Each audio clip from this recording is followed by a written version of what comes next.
잠실 개표소 앞 시위가 이어지고 있는 가운데 체육단체 관계자들이 경찰과 함께 봉쇄된 핸드볼 경기장 진입을 시도했지만 시위대와 대치 끝에 또다시 무산됐습니다. 경찰의 경고방송과 국민의힘 의원들의 중재 시도에도 끝내 접점을 찾지 못했습니다. 표정우 기자의 보도입니다. 잠실 개표소 점거 시위가 벌어진 지 12일째. 체육단체 관계자들은 오전 9시 경찰의 도움을 받아 핸드볼 경기장 진입을 시도했습니다. 저희 직장에 들어가서 중요한 분은 종목하고 나오게 해주세요, 제발. 경찰이 나서 경고 방송까지 하며 진입을 시도했지만 2시간여 만에 중단됐습니다. 오후엔 장동혁 대표를 비롯한 국민의힘 의원들이 시위대를 지원하기 위해 현장을 찾았습니다. 국민의힘 의원들은 2-1 출입구 앞 부정선거를 외치는 시위대 사이에 자리를 잡고 농성에 참여했습니다. 한때 장 대표가 중재에 나서며 극적으로 합의가 이뤄지기도 했습니다. 체육단체 관계자들과 시위대, 국민의힘 의원들이 함께 경기장 안에 들어가 필요한 물품을 갖고 나오는 대신 이 모든 과정을 생중계하고 반출된 물품을 시위대가 확인할 수 있도록 중재안을 마련한 겁니다.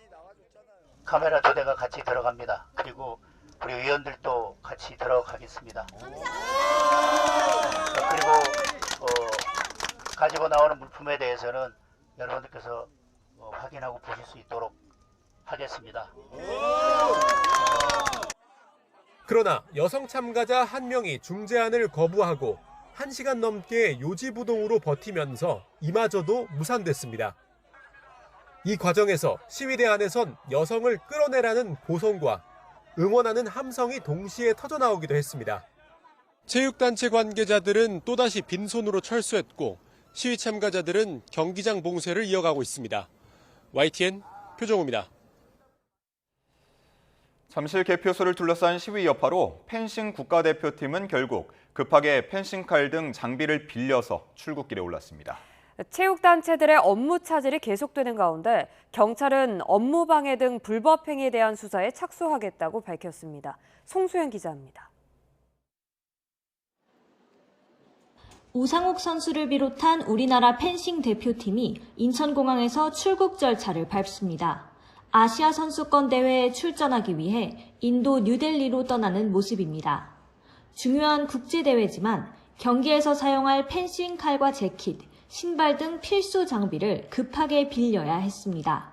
선수들이 사용하던 개인 장비가 올림픽공원 핸드볼 경기장의 대한펜싱협회 사무실에 보관돼 있는데 투표지 부족 사태를 규탄하는 봉쇄 시위로 출입이 막혔기 때문입니다. 경기력 저하에 대한 우려가 나오는 가운데 다른 종목 단체들도 경기장 봉쇄가 길어지며 비상이 걸렸습니다. 저희 생업이 걸려 있고 저희뿐만이 아니라 지도자부터 선수까지 다 모두 생업이 걸려 있어요. 저희 집에 들어가서 저희 물건 빼오는데 다 검사를 하시겠다. 체육단체 내부적으로는 막무가내로 막아서는 시위대에 경찰이 적극적으로 대응하지 않는다는 불만도 쌓이는 분위기입니다. 한 관계자는 취재진과 만나 경기장 진입 시 경찰이 인간 띠를 만들어 시위대를 막아주기로 했는데 그러지 않았다며 아쉬움을 토로했습니다. 이런 가운데 경찰은 체육회에 대한 업무 방해는 사법 처리될 수 있다고 수차례 경고하고 설득했는데도 불법 상황이 해소되지 않았다며 채증 자료를 바탕으로 즉시 수사에 착수하겠다고 밝혔습니다. 대통령과 총리, 관계부처 장관까지 불법 행위에 대한 엄정 대응을 주문한 가운데 앞으로 경찰이 어떤 조치에 나설지도 관심입니다. YTN 송수연입니다. 여야가 투표용지 부족 사태 국정조사를 45일 동안 진행하기로 했습니다. 내일 본회의에서 계획서가 처리되면 즉시 본격적인 활동에 돌입하는데요. 반면 여야의 후반기 국회 원구성 협상은 좀처럼 합의점을 찾지 못하는 모습입니다. 부장원 기자입니다. 여야가 6.3 지방선거 당시 발생한 투표용지 부족 사태를 규명하기 위한 국정조사에 전격 합의했습니다. 국회 본회의 보고 닷새만으로 조속한 진상규명을 위해 뜻을 모은 겁니다. 진상을 조속히 규명을 하고 선관위를 대대적으로 개혁할 수 있는 취지에서 국정조사 진행을 이제 합의했습니다. 오는 18일 국회 본회의에서 처리하기로. 조사 기간은 45일로 필요할 경우 연장할 수 있게 했습니다. 쟁점이 됐던 위원장은 순번대로 국민의힘이 맡고 위원 구성을 여야 동수로 하는 등 대부분 야당 의견이 받아들여졌습니다. 위원은 모두 18명으로 민주당 9명, 국민의힘 7명, 국회의장이 지명하는 비교섭 단체 2명입니다. 조사 대상은 중앙선거관리위원회와 각 지역 선거관리위원회가 포함됐는데 청와대와 경찰은 빠졌습니다. 정인 채택에 대해서 적극적으로 협조를 한다. 제한 없이 충분하게 관계 기관에 대해서는 조사할 수 있도록 그렇게 하겠다는 데 서로 의견을. 여야는 국정조사와 함께 후반기 원구성 문제도 논의했지만 결론은 내지 못했습니다. 더불어민주당은 최대 쟁점 법제사법위원장을 절대 넘길 수 없다고 못 박으며 계속 협상 파행이면 주요 경제 상임위까지 돌려받겠다고 으름장을 놨습니다. 엉터리 필리버스터와 무차별 보이콧으로 국회를 파행시켰습니다. 주요 경제 관련 상임위도 회수할 것을 검토하겠습니다. 반면 국민의힘은 법사위원장의 복원은 입법 독재 종식을 위한 첫걸음이다. 부동산 등 이재명 정부 실정을 심판하는 경제 관련 상임위원장 자리도 맡아야 한다고 벼르고 있습니다. 이재명 정부 1년 만에 열린 서울 집값 10억 시대는 이재명 정부 1년의 부동산 정책이 근본부터 틀렸다는 증거입니다. 간만에 합의점을 찾은 국정조사와 달리 원구성 협상을 놓고 전운이 고조되고 있습니다. 민주당은 18일 본회의까지 원구성을 마무리하겠다는 입장인 반면 국민의힘은 물러나지 않으며 강대강 대치가 계속될 전망입니다. YTN 부장원입니다.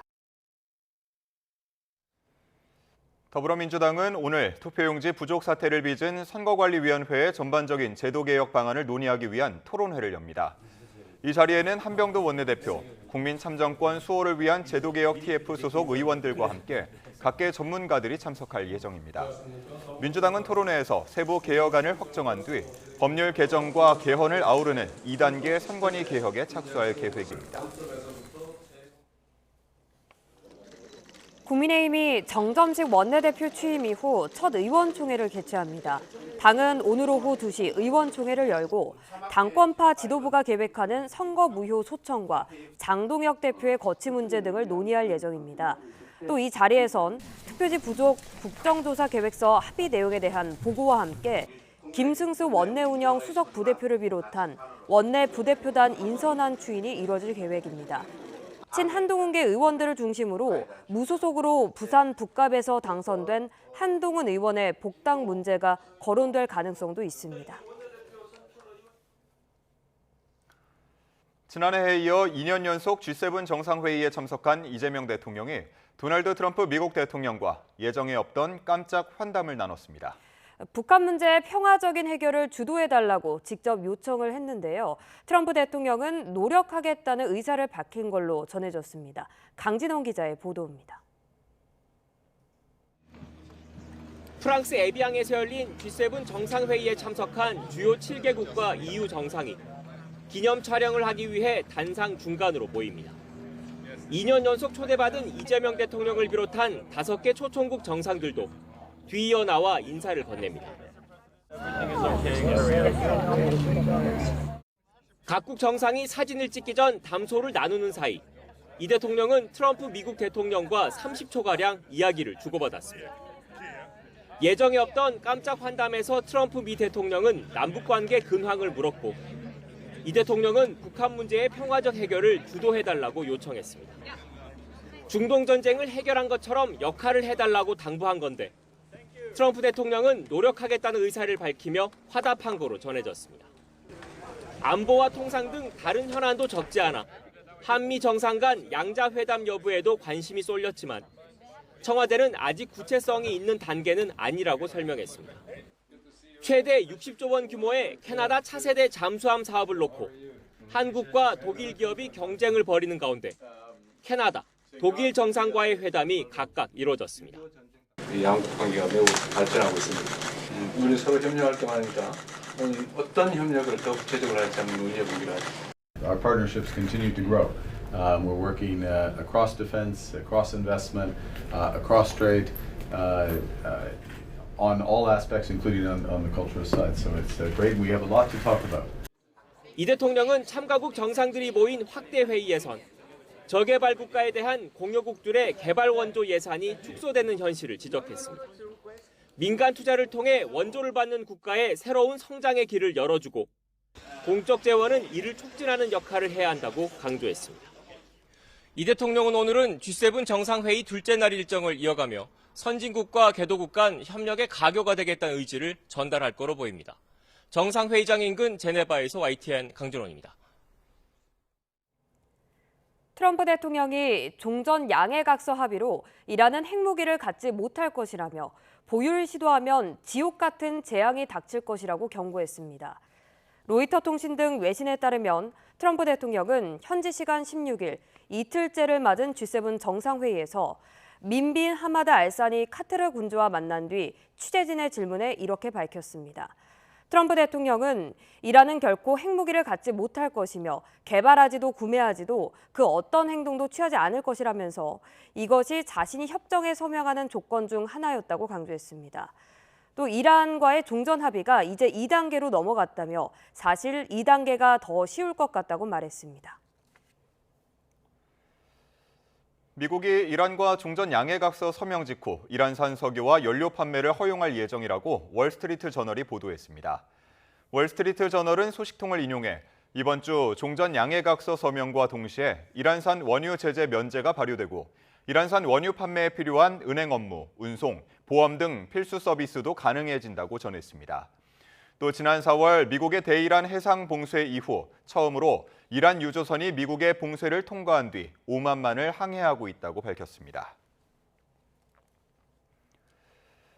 정부는 호르무즈 해협 개방에 맞춰 우리 선박들을 이동시키기 위해 이란 등 관련국들과 소통에 나섰습니다. 트럼프 대통령이 콕 집어서 한국 기업들의 참여를 언급한 이란 재건기금 조성과 관련해서는 아직 구체적인 논의가 있는 건 아니라고 선을 그었습니다. 홍성기 기자입니다. 정부는 호르무즈 개방이 포함된 미국과 이란의 종전 합의 직후부터 발빠르게 움직이고 있습니다. 이란은 물론 미국 등 관련국들과 소통하며 전쟁 이후 발이 묶인 우리 선박들의 이동을 위한 구체적인 협의에 들어간 겁니다. 호르무즈 해협 안쪽에는 여전히 우리 선박 24척에 한국인 선원 130여 명이 100일 넘게 고립돼 있습니다. 문제는 우리 선박 말고도 호르무즈 탈출을 기다리는 선박이 2,000척가량이나 된다는 겁니다. 전쟁 이전 하루 호르무즈 해협 통과 가능 선박은 120척가량.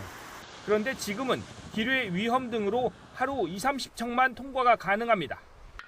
종전 합의에 기뢰 제거가 포함됐지만 하루 50척 이상은 통과가 어렵다는 분석이 많습니다. 통항 판단을 하기 위해서는 기뢰 유무 등 해협의 전반적인 안전 상황, 그리고 해협의 개방 속도, 이용 가능한 항로, 동작 혼합도 등 여러 사항에 대한 종합적인 고려가 필요합니다. 정부는 트럼프 미국 대통령이 한국 기업 참여를 콕 집어서 얘기한 이란 재건기금 참여와 관련해서는 신중한 입장을 보였습니다.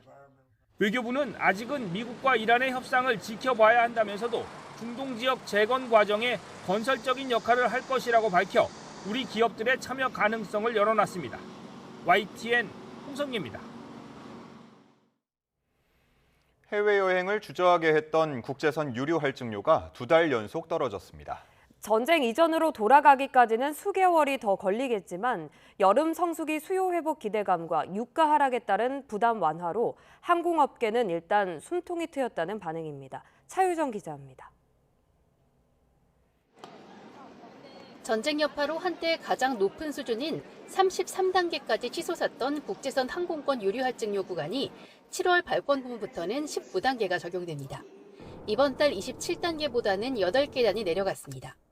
그간 종전 분위기가 이어지면서 유류 할증료 기준이 드는 항공유 값이 서서히 떨어졌기 때문으로 싱가포르 항공유 평균값은 이번 달 적용 기준보다 약 17%, 5월 적용 기준보다는 34%가 하락했습니다. 이에 따라 대한항공 기준 최소 61,500원에서 최대 451,500원이었던 할증료는 46,400원에서 344,000원으로 내려갑니다. 최장거리인 뉴욕 왕복 기준을 보면 가장 비쌌을 때 유류 할증료가 112만 원이 넘었지만 다음 달부터는 44만 원이 저렴해집니다. 아시아나항공 역시 편도 최저 68,000원이 48,500원으로 최고 구간은 38만 2,800원에서 27만 5,800원으로 내려갑니다. 국제유가 하락과 유류 할증료 인하 소식은 비상경영과 무급휴직, 노선 감축으로 버텨온 항공사에는 담비 같은 소식입니다. 항공권 가격이 저렴해져 국제선 수요 회복 기대감이 커졌기 때문. 종전합의에 따른 유가와 환율의 동반 하락은 고유가와 달러 결제로 비용 부담이 컸던 항공업계를 안도하게 하고 있습니다. 종전 합의에 따라 고유가 기조가 다소 안정화될 것으로 기대하고 있고 여행 수요 또한 점진적으로 회복될 것으로 예상하고 있습니다. 물론 유류 할증료가 여전히 전쟁 영향 전인 3월과 비교하면 3배 가까이 비싸고 원달러 환율이 1,500원대 고공행진을 이어가는 점은 불안 요인입니다. 전쟁 여파로 시추시설과 인프라가 훼손되면서 원유 공급이 완전히 정상화되기까지는 시간이 걸릴 거란 분석이 나오는 가운데 항공업계는 중동 정세와 국제 유가, 환율 변동성 흐름을 신중하게 지켜볼 예정입니다. YTN 차유정입니다. 국제유가 하락으로 지난달 전체 수입 물가는 4월보다 소폭 내렸습니다. 하지만 밀과 쇠고기 등 주요 먹거리 원재료 가격은 오히려 오르면서 소비자 물가 불안 요인이 되고 있습니다. 오동건 기자입니다. 마트에 진열된 수입 소고기. 장바구니 물가 부담을 호소하는 소비자들은 고기 가격부터 체감된다고 말합니다. 호주산 고기가 금액이 많이 오른 것 같아요. 한국은행이 발표한 5월 수입 물가 지수를 보면 전체 수입 물가는 국제유가 하락 영향으로 4월보다 0.3% 떨어졌습니다. 하지만 농림수산품은 오히려 0.3% 상승했습니다. 밀이 한 달 사이 3.4% 올랐고 소고기는 지난해 같은 달보다 무려 23.9% 올랐습니다. 밀은 빵과 과자, 라면 등 각종 가공식품의 핵심 원재료입니다. 국내 소비량의 98%를 수입에 의존하고 있어 가격 상승이 이어질 경우 식품업계 원가 부담으로 이어질 수 있습니다. 최근 원달러 환율도 1,500원대 높은 수준을 유지하면서 수입 식품 가격 부담을 키우고 있습니다. 수입 물가는 통상 생산자 물가를 거쳐 소비자 물가에도 영향을 미치는 만큼 먹거리 물가의 불안 요인으로 꼽힙니다. 수입 물가는 기업들이 원재료를 들여올 때 부담하는 가격입니다. 이 가격이 오르면 식품업체의 생산비가 높아지고 시간이 지나면서 가공식품이나 외식 가격에도 영향을 줄 수 있습니다. 4월보다 소폭 내렸다고는 하지만 수입 물가는 지난해 같은 달과 비교하면 25% 가까이 올랐습니다. 유가가 조금 떨어졌다고 해도 석탄 및 석유 제품의 수입 물가는 73% 넘게 상승했습니다. 당장 가격 인상으로 이어지진 않는다고 해도 업계가 부담하는 원가 압력은 여전히 큰 상황입니다. 최근 소비자 물가에서 가공식품류 가격이 크게 오르지 않으면서 식탁 물가가 안정세를 보이는 흐름이지만 이처럼 고환율과 수입식품 가격이 계속해서 오르면 서민들이 느끼는 체감 물가는 오를 수밖에 없다는 우려의 목소리가 나오고 있습니다. YTN 오동건입니다. 코스피가 상승세를 이어가며 8,700선 초반에 장을 마쳤습니다. 코스피는 2.11% 오른 8,726.60으로 거래를 마감했습니다.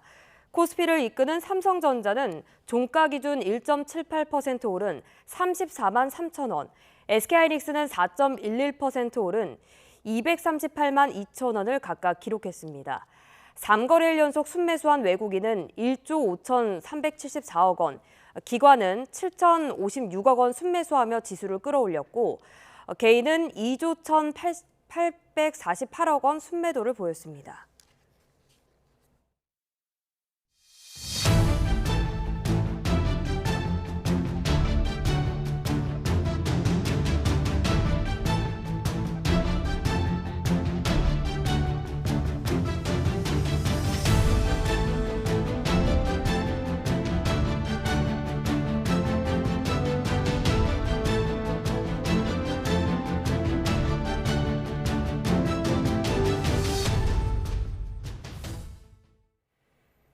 (6.3) 지방선거 투표용지 부족 사태를 수사하는 검경합동수사본부가 잠실 7동 투표관리원을 참고인 신분으로 소환했습니다.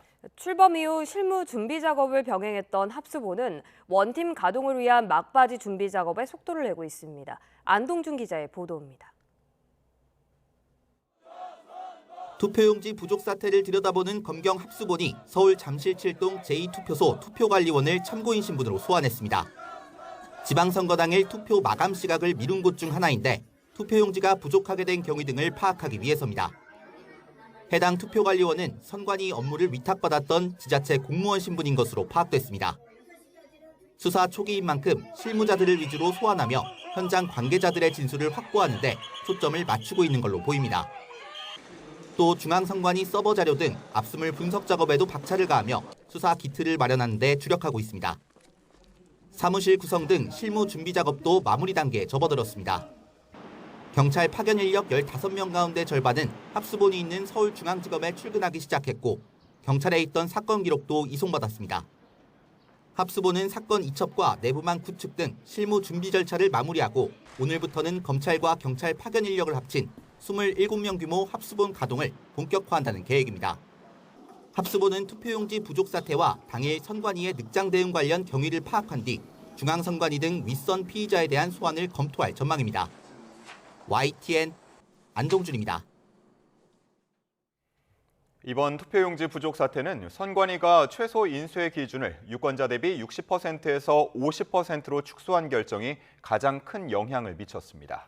외부기관과 선관위 자체 연구 모두 투표용지 관리 비용의 어려움과 비용 절감 등의 이유로 인쇄 축소를 주장했지만 정작 용지 부족 사태에 대한 고려는 없었습니다. 양동훈 기자입니다. 한국행정연구원이 지난 2022년 중앙선거관리위원회에 제출한 선거 사무 개선 방안 관련 보고서입니다. 수도권 밖에서 투표용지 인쇄업체 섭외가 어렵고 용지 검수 업무가 많다. 보관 장소가 부족해 보안 문제가 발생할 가능성이 있다는 등의 관리 업무 어려움에 대한 내용이 담겼습니다. 그런데 이 연구의 결론은 업무 효율화나 인력 충원, 장소 확보 등이 아니라 투표용지 인쇄 축소가 필요하다는 거였습니다. 선관위 자체 TF도 지난해 이와 관련한 보고서를 내놨는데 지방선거 투표용지 최소 인쇄 기준을 유권자 대비 60%에서 50%로 낮춰야 한다는 개선 방안이 담겼습니다. 지방선거 기준 서울의 경우 비용이 1억 7천만 원 넘게 절감된다는 이유 때문입니다. 두 보고서 어디에도 용지 부족 우려에 대한 검토 내용은 없었고 최소 인쇄 기준이 바뀐 뒤 치러진 첫 선거에서 용지 부족 사태가 터진 겁니다.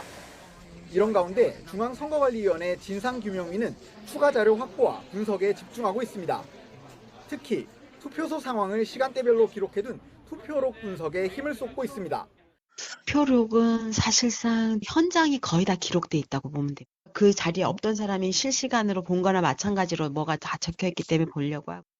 다만 시위대가 봉쇄한 올림픽공원 개표소에 있는 송파구 투표소 11곳의 투표록은 확보하지 못해 조사에 어려움을 겪고 있습니다. 또 투표용지 축소 인쇄와 선거 당일 대처의 적절성을 확인하기 위해 노태학 전 중앙선관위원장과 허철훈 전 사무총장 등에게 서면 질의서도 받아 분석할 방침입니다.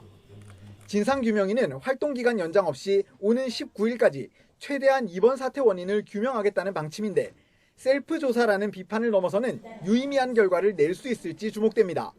YTN 양동훈입니다. 중앙선거관리위원회가 대학생들과 만나 투표용지 부족 사태 대응 현황 등을 직접 설명하기로 했습니다. 선관위는 오늘 오후 과천청사에서 6.3 지방선거 투표용지 부족 사태와 관련한 면담을 위해 한국대학 총학생회 공동포럼 사무총장 등 19명을 만난다고 밝혔습니다. 참석 대상에는 투표용지 부족 사태와 관련 시국선언에 참여했던 18개 대학이 포함됐는데 이들은 선관위의 참정권 침해와 불신 야기 등에 대한 규탄문을 내고 관리 부실 및 참정권 침해 경위에 대해 대국민 보고를 할 것을 촉구했습니다. 선관위에서는 강동완 사무총장 직무대리와 기획조정실장, 선거관리과장 등이 참석하며 면담 과정은 공개로 진행됩니다. 6.3 지방선거 경기도교육감 선거에서 개표 오류 등이 잇따라 발생한 가운데 임태희 현 교육감이 중앙선거관리위원회에 선거 소청을 제기했습니다. 안민석 당선인 측은 실무적 오류에 불과하다며 선관위가 책임질 문제라는 입장입니다. 최기성 기자입니다. 임태희 교육감이 변호사들과 함께 중앙선거관리위원회를 찾았습니다. 임 교육감은 개표 결과 입력 오류와 일부 지역 투표 중단 사태를 내세워 공식 소청을 제기했습니다. 이 일에 제가 앞장선 이유는 단 한 가지입니다. 이번 선거 과정에서 드러난 헌법 가치에 대해서는 국민 누구라도 나서야 할 일이기 때문입니다. 선관위는 60일 이내에 인용 여부를 결정해야 하는데 일부가 인용되면 문제 투표구에서만, 전부가 인용되면 모든 투표구에서 재선거해야 합니다. 이와 관련해 안민석 당선인은 선관위가 책임질 문제라며 선을 그었습니다. 몇십 표 그걸 가지고 이렇게 호들갑들 일은 아닌 것 같고요. 그런 이제 실무적인 오류에 대해서는 선관위가 해명하고 책임을 져야 되겠죠. 안 당선인은 교권 문제도 꺼냈습니다. 넷플릭스 드라마 참교육에서 착안한 이른바 경기형 교권 보호국 설치 뜻을 밝혔습니다. 문제가 터졌을 때 신속하고 실효성 있게 풀어낼 수 있는 시스템이 필요하다는 겁니다. 교권 회복은 대한민국 교육의 희망 찾기라고 보고요. 저는 국민들이 참교육 넷플릭스 드라마를 많이들 보고 있는데 이제 교육청이 답을 해야 된다고 생각합니다. 임교육감은 기존 교권 보호 체계가 이미 잘 작동하고 있다고 반박했습니다.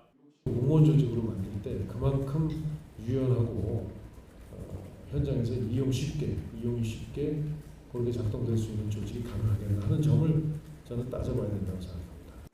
안 당선인 측은 다음 주 국회에서 경기형 교권 보호국 설치와 관련한 공개 토론을 열 계획입니다. YTN 최기성입니다. 서해 공무원 피격 사건과 관련해 자진 월북이라는 수사 결과를 발표했다는 혐의로 재판을 받은 서훈 전 청와대 국가안보실장이 2심에서도 무죄를 선고받았습니다. 재판부는 해경의 수사 결과 발표가 허위 내용이라고 보기 어렵고 따라서 유족에 대한 명예훼손으로 평가하기도 어렵다고 판단했습니다. 신규 기자의 보도입니다. 서해 피격 사건 은폐 의혹으로 기소된 서훈 전 국가안보실장, 김홍희 전 해양경찰청장이 1심에 이어 2심에서도 무죄를 선고받았습니다.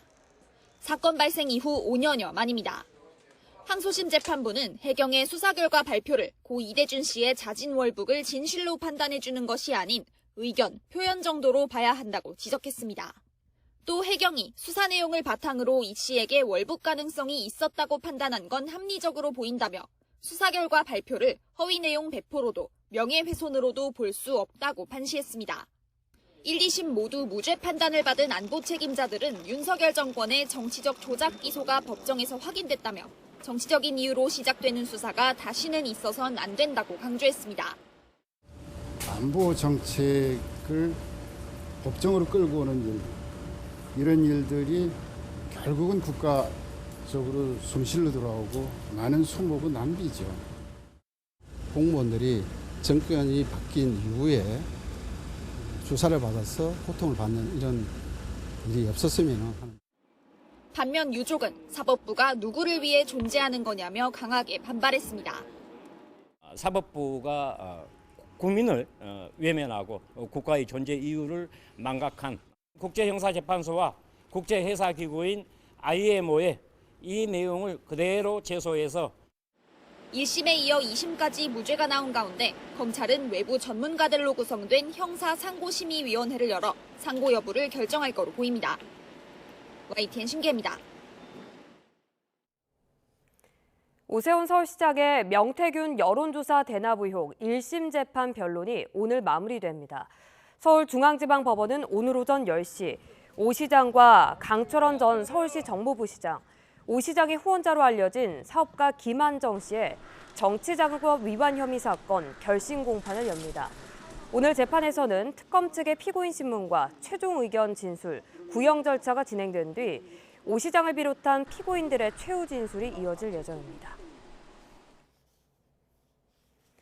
6.3 지방선거로 중단됐던 추경호 대구시장 당선인의 비상계엄 해제 표결 방해 혐의 재판이 오늘 재개됩니다. 서울중앙지방법원은 오늘 오전 추 당선인의 내란 중요 임무종사 혐의 속행 공판을 엽니다. 국민의힘 서범수 의원의 증인신문이 이뤄질 예정이었지만 서 의원은 불출석 사유서를 내 재판에 참석하지 않을 전망입니다. 주요 사건 사고 소식입니다. 3년 전 일어난 대구 응급실 뺑뺑이 사건과 관련해 의사 2명이 응급의료법 위반 혐의로 검찰에 넘겨졌습니다. 응급의학계는 현장 의료진의 의학적 결정을 범죄로 규정해서는 안 된다며 반발했습니다. 이윤재 기자가 보도합니다. 이른바 대구 응급실 뺑뺑이 사건이 발생한 건 3년 전입니다. 당시 4층 건물에서 추락해 중상을 입은 17살 A 양은 응급실을 전전하다 2시간여 만에 구급차 안에서 숨졌습니다. 사고 직후 119 구급대가 방문한 지역 응급의료센터는 정신건강의학과를 통한 진료가 필요하다며 다른 병원 이송을 권유했고 이후 찾은 대학병원마저 신경외과 의료진이 없다는 이유 등으로 수용을 거절했습니다. 대구경찰청은 3년여에 걸친 수사 끝에 정당한 사유 없이 응급의료를 거부한 혐의 등으로 의사 2명을 검찰에 불구속 송치했습니다. 앞서 정부가 수용을 거부한 병원에 보조금 지급을 중단한 행정처분과 다른 지역의 사법처리 사례 등이 경찰의 판단에 영향을 줬습니다. 응급의학계는 당장 반발하고 나섰습니다. 대한응급의학회는 경찰의 뒤늦은 사법처리가 응급실 뺑뺑이 문제 해결에 걸림돌이 될 수 있다고 우려했습니다. 대한응급의학의사회 역시 현장 의사에게 책임을 묻는 것은 응급의료 체계의 붕괴를 더욱 심화시킬 것이라고 지적했습니다.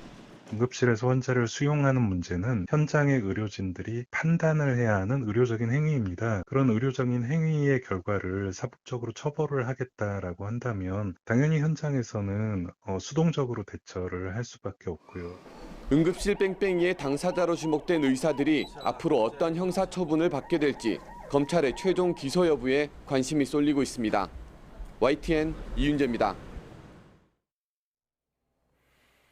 서울 도심에서 승용차가 인도로 돌진해 차량과 오토바이를 잇따라 들이받았습니다.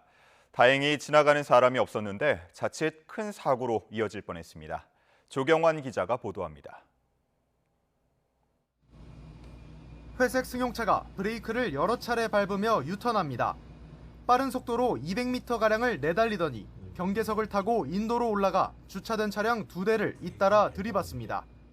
사고 충격으로 가게 유리창이 산산이 부서지고 가해 차량은 반바퀴 돌더니 세워진 오토바이마저 쓰러뜨린 뒤에야 멈춰섭니다. 서울 방이동에서 30대 여성이 몰던 승용차가 인도로 돌진하면서 아수라장이 됐습니다. 목격자는 운전자가 차량 밖으로 빠져나와 차도에 쓰러졌고 한동안 몸을 제대로 가누지 못한 채 횡설수설했다고 당시 상황을 전했습니다. 일어나세요. 앉아.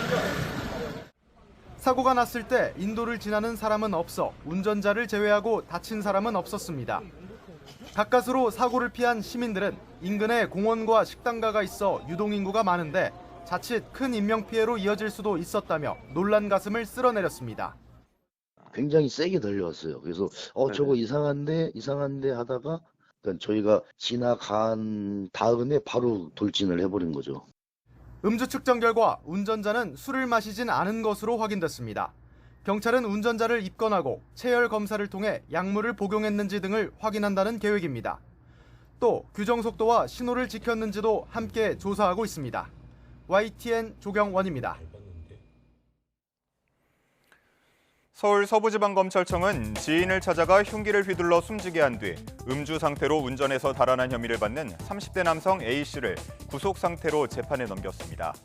A씨는 지난달 22일 서울 서대문구에 있는 지인의 사무실을 찾아가 흉기를 휘둘러 지인을 숨지게 한 혐의를 받습니다. 또 범행 후 음주 상태로 경기 안양시에 있는 자택까지 오토바이를 운전한 혐의도 받습니다.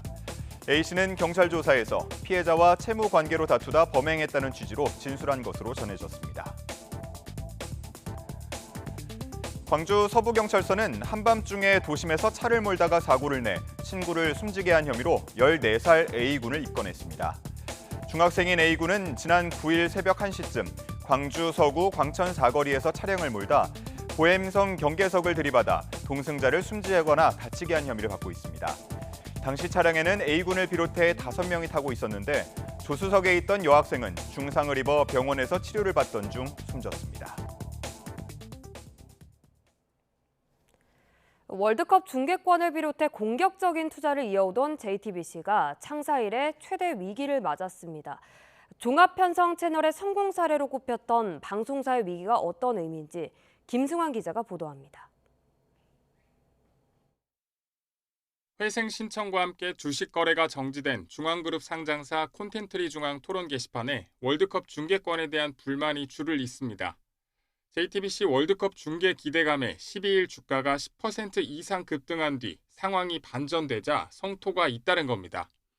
JTBC가 밝힌 채무 불이행과 회생 신청 이유는 디지털, OTT 중심의 미디어 환경 변화와 TV 광고 시장 침체입니다. 중앙그룹은 기존 사업만으로는 성장에 한계가 있다고 보고 콘텐츠 사업 확대에 속도를 냈지만 결과는 기대와 달랐습니다. TV 광고 시장 규모는 계속 줄었고 극장 사업 역시 코로나19 이전 수준을 회복하지 못했습니다. 올림픽과 월드컵 중계권 확보 등 대규모 투자에도 나섰지만 기대했던 수익으로 이어지지는 못했습니다. 결국 늘어난 투자 부담과 차입금이 그룹 전반의 재무 압박으로 이어졌습니다. 회사는 그동안 경영 안정을 위해 최선을 다했으나 대외 경제 여건 악화와 신용등급 하락으로 인한 작은 병색 등 여러 가지 이유로 박미통위는 현재 JTBC의 상황을 방송사업 자체의 위기라기보다 단기적인 자금난으로 보고 있습니다.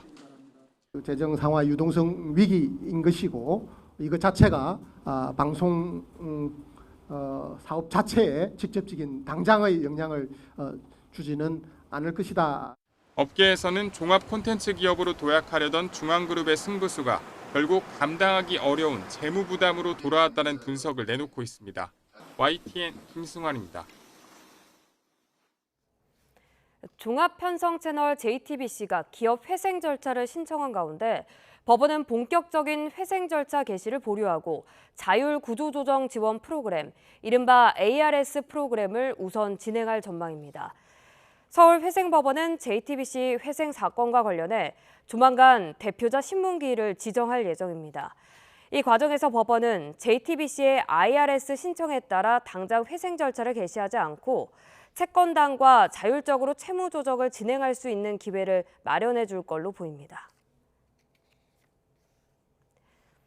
사상 최대 규모 기업 공개였던 스페이스X의 상장 과정에서 한국 배정 물량이 영주가 된 사태와 관련해 각자 대표인 김미섭, 허선호 미래센증권 부회장이 공식 사과하고 금전적 보상에 대한 검토에 착수했습니다. 김 부회장 등은 고객들에게 문자 메시지를 통해 큰 관심과 기대를 가지고 참여한 고객들께 매우 안타깝고 무거운 소식을 전해드리게 돼 고개 숙여 사과드린다고 밝혔습니다. 이어 미국 증권거래위원회 공시의 인수단으로 포함돼 IPO 청약 물량을 제공할 수 있는 정당한 자격과 요건을 갖추고 청약을 진행했지만 미국 대표 주관사의 재량에 의한 최종 결정으로 물량이 배정되지 않는 상황이 발생했다고 설명했습니다. 여름철 집중호우로 차량이 침수돼 차 문을 열 수 없을 때 유리를 깨고 탈출하라는 말 많이 들어보셨을 텐데요.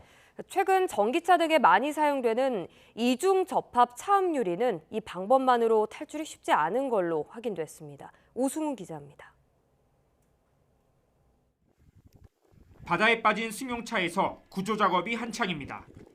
해경 구조대원이 비상탈출 망치로 뒷유리를 깨자 차 안에 있던 50대 남성이 무사히 밖으로 빠져나옵니다.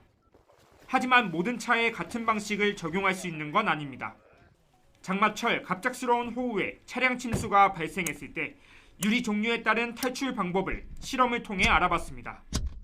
전기차와 고급차 등에 최근 많이 사용되는 이중접합 차음 유리를 장착한 차량입니다. 차 내부에서 각종 도구를 이용해 유리를 내리쳐봤지만 구멍이 나거나 금만 갈 뿐 완전히 부서지지 않습니다. 소음을 줄이고 사고가 났을 때 파편이 쏟아지는 것을 막기 위해 유리 사이에 특수 필름을 넣어놨기 때문입니다. 이렇게 비상탈출 망치를 활용해 유리창을 깨봐도 탈출 공간이 쉽게 확보되지 않습니다. 이 때문에 침수 초기 대응이 무엇보다 중요하다고 전문가는 조언합니다. 침수 사고 시 전자장치가 작동하는 시간에 곧바로 창문을 여시거나 트렁크를 여는 등 탈출 경로를 확보하시는 것이 가장 중요합니다.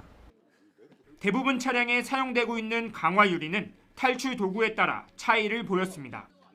펀치형 망치와 비상탈출 망치는 유리 모서리 부위를 내려치자 비교적 쉽게 파손됐지만 머리 받침대는 10차례 이상 내려친 뒤에야 탈출 공간을 확보할 수 있었습니다. 비상탈출 장비를 이용을 해서 유리를 부술 때 가운데 부분보다는 비교적 약한 부위인 가장자리 쪽을 타격하신 게 훨씬 더 쉽게 유리를 부술 수 있습니다. 이중접합 차음 유리와 강화 유리는 자동차 창문 아래쪽에 적혀 있는 문구를 통해 구분할 수 있습니다. YTN 오승훈입니다. 미국과 이란이 종전 협상을 타결한 가운데 압박과 회유로 오가는 트럼프 대통령의 협상술이 이란의 인내 전략에 고전했다는 평가가 나옵니다. YTN 탐사보도 프로그램 팩트 추적이 만난 외교 전문가들은 상대에게 극도의 공포를 심어둔 뒤 일괄 타결을 통해 최대치의 성과를 얻는 트럼프 특유의 거래 기술이 이번 종전 협상에도 여지없이 나타났다고 평가했습니다. 오늘 밤 방송되는 YTN 팩트 추적은 트럼프식 거래 기술의 명암을 돌아보고 이에 대처하는 우리의 협상 전략은 뭔지 짚어봅니다.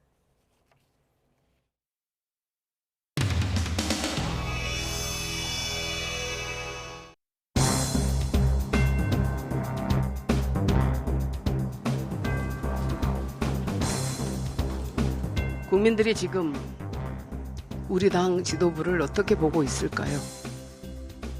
책임을 회피하는 사람들로 보지 않겠습니까? 자리에 연연하는 사람들로 보지 않겠습니까? 그게 너무나도 저는 두렵습니다. 이에 저는 지도부 총사퇴를 제안합니다. 참으로 안타깝게도 우리 국민의힘 지도부는 좀비 지도부로 불립니다. 우리 당의 일부 철없는 그룹들이 요즘 외교로 열심히 떠들고 있습니다.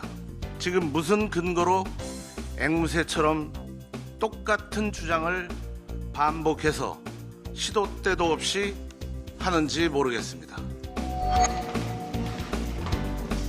말씀만 드리겠습니다. 우려스러워서 말씀드립니다. 국민의힘 지도부를 좀비라고 표현하는 것은 그 지지를 보내주신 국민들을 모욕하는 것이라고 생각합니다.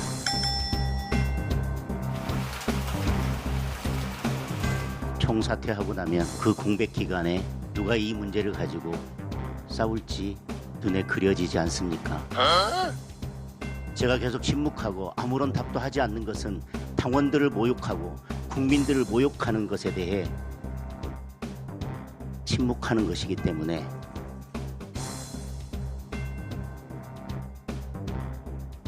오늘은 꼭 말씀드려야 되겠다 생각했습니다.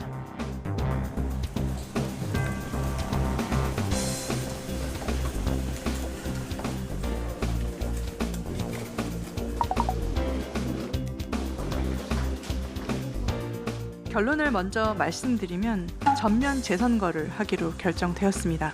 투표용지가 부족한 것 등 문제되는 곳 인천, 경기, 광주, 전남, 울산, 서울을 지역으로 해서 전면 재선거를 하게 됐다는 점을 말씀을 드립니다. 선거 당사자의 서울시장이나 서울시당위원장하고 논의 그 부분은 오늘 논의 때는 얘기가 나오진 않았었습니다.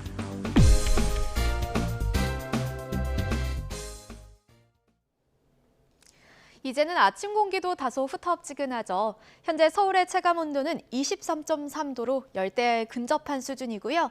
한낮에는 31도까지 올라 기온 자체는 어제보다 낮겠지만 체감하는 더위가 비슷하겠습니다. 현재 제주도에 비가 이어지는 가운데 그 밖에 남부 내륙에도 오전 한때 비가 내리는 곳이 있겠습니다. 낮부터는 전국 곳곳에 소나기가 지나겠는데요. 양은 5에서 많게는 60mm가 되겠고요. 벼락과 돌풍, 우박을 동반하는 곳이 있어 주의하셔야겠습니다. 오늘 중부는 구름 많고 남부는 흐리겠습니다. 해안가는 내일까지 대조기인 만큼 만조시 저지대 침수 피해 없도록 주의하시기 바랍니다. 자세한 지역별 기온입니다. 현재 서울 기온은 22.3도, 청주 24.3도, 부산 22도를 나타내고 있습니다.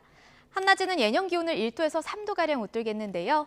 서울 31도, 대전과 대구도 31도까지 크게 오르겠습니다. 날씨였습니다. 이상으로 뉴스타트 1부 마칩니다. 잠시 후 2부가 이어집니다. 시청해주신 여러분 고맙습니다.